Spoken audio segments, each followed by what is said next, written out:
Leaders from villages across the indigenous community was present in Golden Stream this morning, where MLA spokesperson Christina Koch broke radio silence in the aftermath of her arrest, along with 12 others a week ago. Flanked by her sibling, a young attorney representing the Maya Leaders Alliance, and Professor James Anaya, former UN Special Rapporteur on the Rights of Indigenous Peoples, Koch chose not to comment on her detention last Thursday. Instead, she began by reiterating that the ongoing struggle for recognition of indigenous rights is an effort shared by both Maya and Garifuna communities.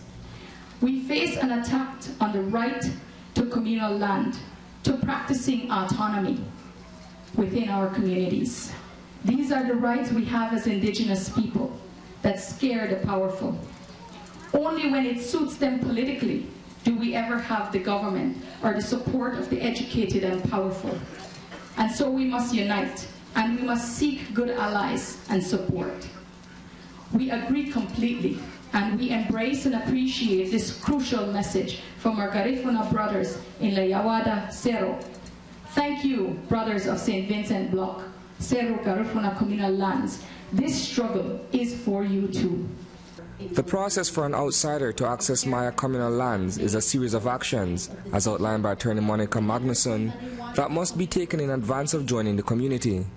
That course was seemingly skirted by Rupert Miles in Santa Cruz Village. Whenever somebody wants to come into those communities, you go to the traditional leader, who is the alcalde.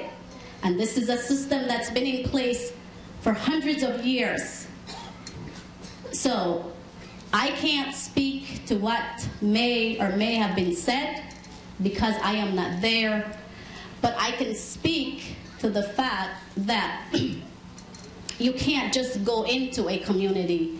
You have to go through the proper channels. And like Mr. Miles said, he didn't go through the proper channels. The authorities in the village tried to engage him, and he refused to meet with them.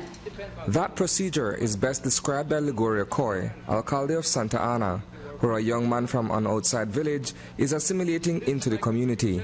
We are not saying that different races of people can't come and live. Example, in Santa Ana, 3 days ago, a Garifuna young boy is beginning a new life with a young girl in Santa Ana, and we are not saying no, but these are the rules. And if you can't handle a machete, my brother, pay your contribution, everything will work out good. We have a Spanish man living in Santa Ana, we have a Coolie man living in Santa Ana, and now a Garifuna man is coming. I don't see any problem, but they have to follow the channels. The decision of the Caribbean Court of Justice last April, which affirms that the Maya people have property rights based on their customary land tenure, follows in line with international standards and with the 2004 decision of the Inter-American Commission on Human Rights, which is an arm of the Organization of American States. Both the Caribbean Court and the Inter-American Commission have found that the government must take specific action to recognize the property rights of Maya people over their traditional lands. According to the Caribbean Court and the courts of Belize, these rights are protected by the Constitution of Belize. And according to the Inter-American Commission, these rights are protected by international human rights law.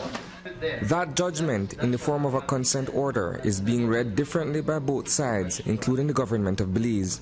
Koch explains the interpretation of the Maya community. And like every other people in Belize, the courts have given us property rights.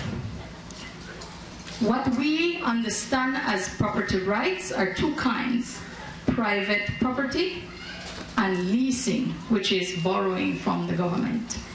Now, the courts have said that we have something equivalent to private property. Now I ask a question. Can we just go, can you just go to anybody, pick anybody that you know that has a private property? Can you just go and build and touch your house there and build your house on that person's private property without any sanction, without any kind of removal, without any kind of question? Can you do that? No.